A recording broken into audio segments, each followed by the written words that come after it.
क़द अफ़्लहल मुमिनून अल्लज़ीना हुम फ़ी सलातिहिम ख़ाशिऊन वल्लज़ीना हुम अनिल लग़्वी मुअरिज़ून वल्लज़ीना हुम लिज़्ज़काति फ़ाइलून वल्लज़ीना हुम लिफ़ुरूजिहिम हाफ़िज़ून।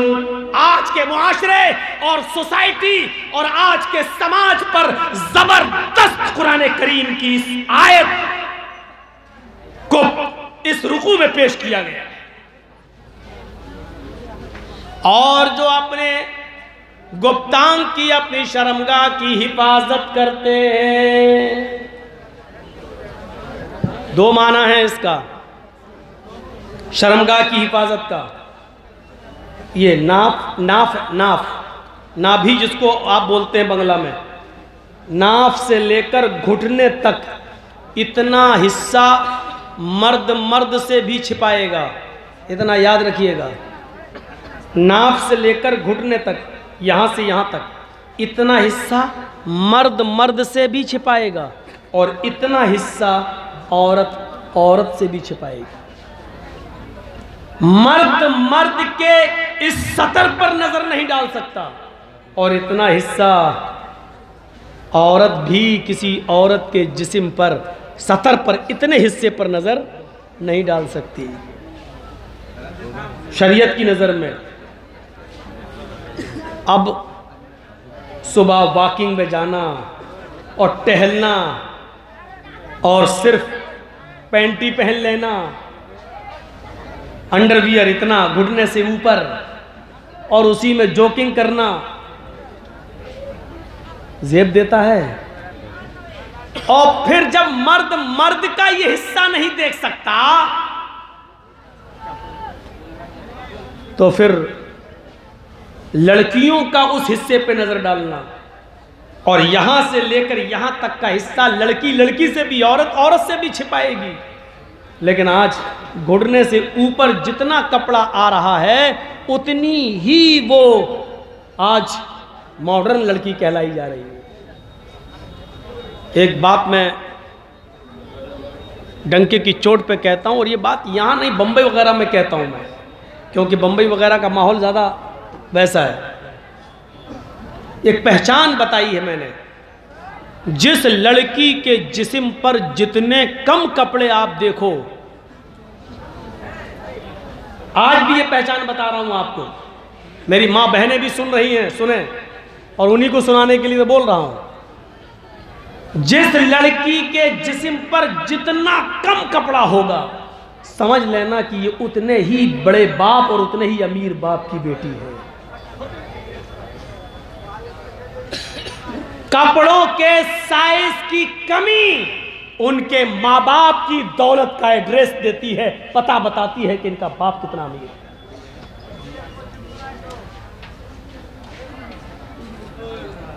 लानत है तेरी ऐसी दौलत पर जो अपनी बेटी को 5 मीटर का कपड़ा लाकर नहीं दे सकता। और बड़े फख्र के साथ, कौन है? मेरी बहन है। बहन नहीं बोलते, सिस। अब तो सिस्टर से भी सिस रह गया, मदर से मॉम रह गया, ब्रदर से ब्रो रह गया। कुछ दिनों के बाद खाना से खाना रह जाए, पीना से पीना रह जाए। बहुत शॉर्टकट में ये दुनिया चल रही है।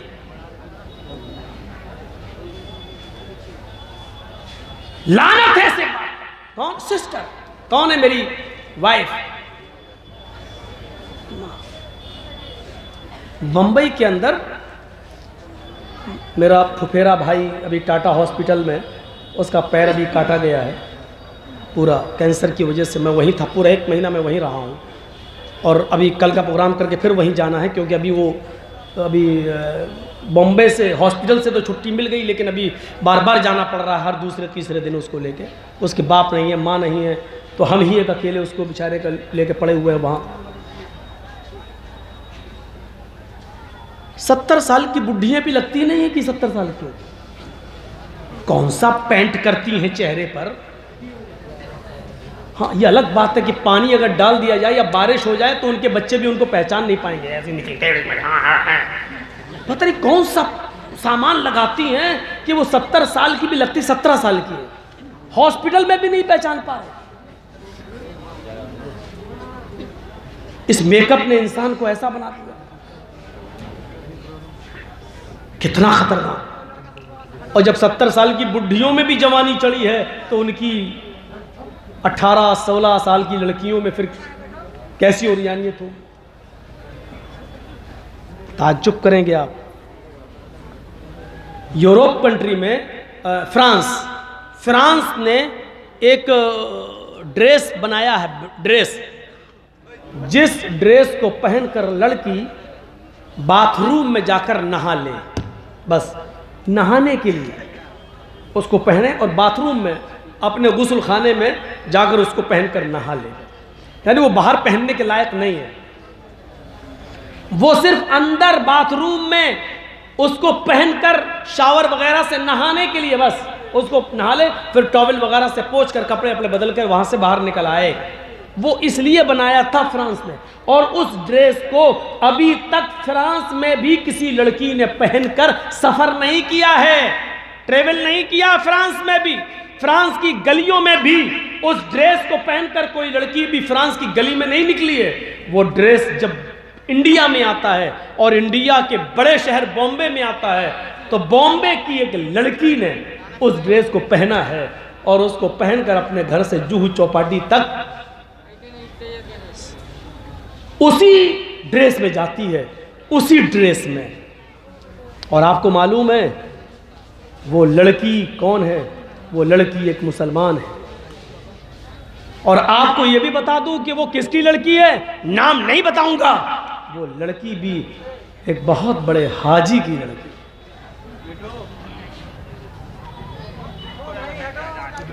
कहां जा रहा हमारा मुआशरा?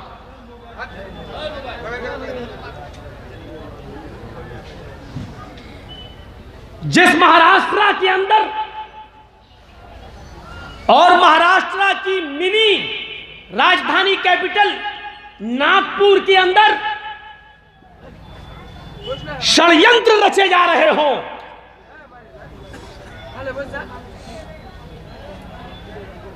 एक कमरे के अंदर बैठकर कि किस तरीके से मुसलमानों की लड़कियों को हिंदू लड़कों के साथ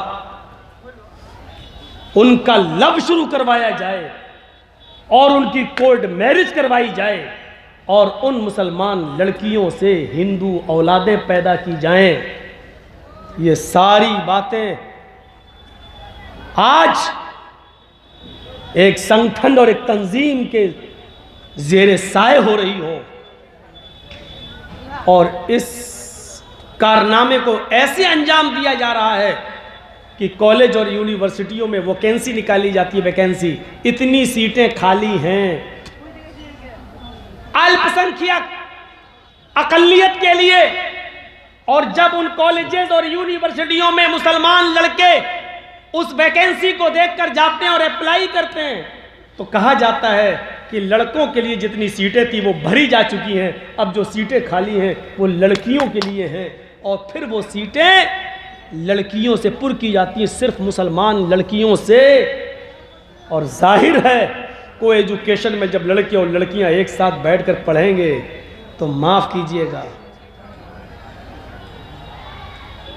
महाराष्ट्र के अंदर कितनी मुसलमान लड़कियां गैर मुस्लिमों के साथ कोर्ट मैरिज कर रही हैं और कोर्ट ये कहकर उनके मां बाप की बात को रिजेक्ट कर देती है, लड़की बालिग है, उसको पूरा अधिकार है, किसी से भी शादी कर सकती है। और ये सारे काम एक संगठन, एक तहरीक, एक तंजीम के इशारे पर हो रही है और वो तंजीम हमारी गवर्नमेंट के साए में पल रही है और परवान चढ़ रही है।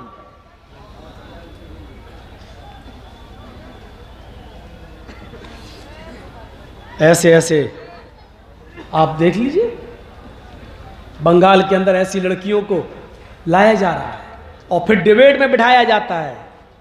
और नाम मत लीजिएगा, हम नाम नहीं ले रहे हैं किसी का, बंगाल की भी एक एमपी है टीएमसी की, बदकिस्मती कह लो कि वो एक हाजी की बेटी भी है। बाकायदा उसको डिबेट पे लाया जाता है, बिठाया जाता है और बाकायदा उसकी जबान से कहलवाया जाता है, और वो कहती है कि इस्लाम में कहाँ मना है, इस्लाम तो इंसानियत सिखलाता है।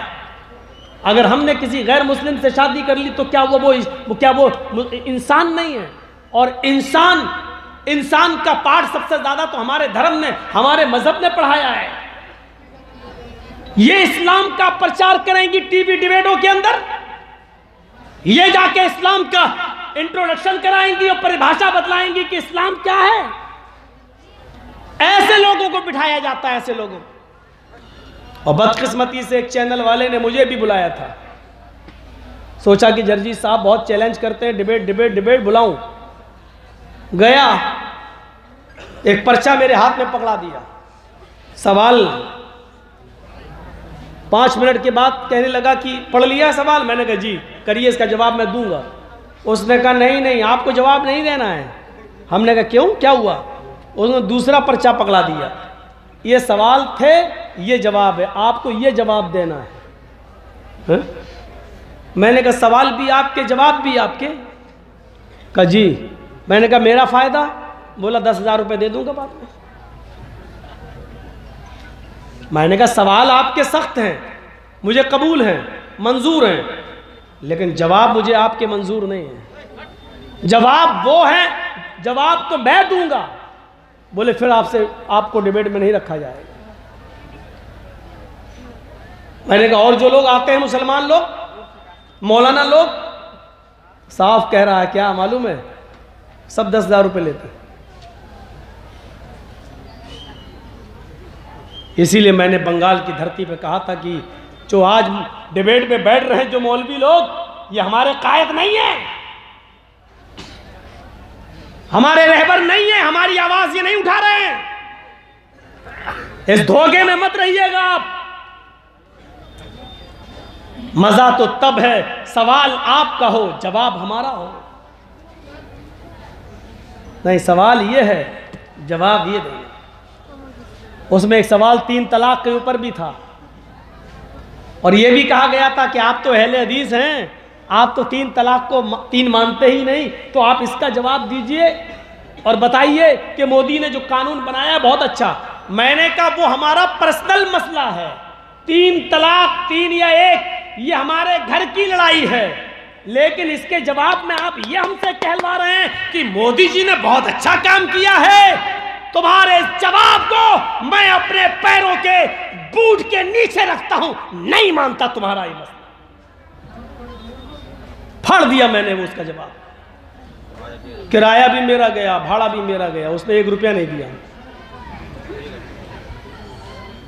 सब दलाल पहुंचते हैं डिबेट के अंदर, और आप भी कान के पर्दे खोल लो, बिहार वालों सुन लो, और बहुत साफ लफ्जों में सुन लो। ये देश हिंदू, मुसलमान, सिख और ईसाई और सारी कम्युनिटियों से मिलकर बनता है और चलता है। अगर इस मुल्क के अंदर कोई हिंदू हिंदू हिंदू हिंदू चीखेगा तो ये देश बर्बाद हो जाएगा, और कोई दूसरा उसके अपोजिट आकर मुसलमान मुसलमान मुसलमान, हमारा हक मुसलमान का हक, मुसलमान मुसलमान मुसलमान चीखेगा, तब भी यह देश बर्बाद हो जाएगा। इतना याद रखना, इस देश को कामयाबी तभी मिलेगी जो हिंदू और मुसलमान, सिख और ईसाई सबको एक साथ लेकर चलने की बात करेगा। इतना याद रखिएगा, आप भी बहुत बड़े धोखे में हैं। आपको धोखा दिया जा रहा है, आपको अंधेरे में रखा जा रहा है। मैं ऐसे बीजेपी के नेताओं को जानता हूं जिन्होंने मेरे साथ ब्लैंक चेक फेंक दिया मेरे हाथ सामने, लो बोला लो, क्या हुआ, भर लो जितना भरना हो। मैंने कहा क्या हुआ? कहने लगे मोदी को इतनी गाली दो, इतनी गाली दो। हमने क्या मतलब? कहा कि हम यही तो चाहते हैं कि तुम जितना बुरा कहोगे उतना ही हमारी कम्युनिटी एक हो जाएगी। वो सब एक हो जाएंगे। मैं तो हिल गया, मैंने कहा अरे बाप रे, अरे अल्लाह,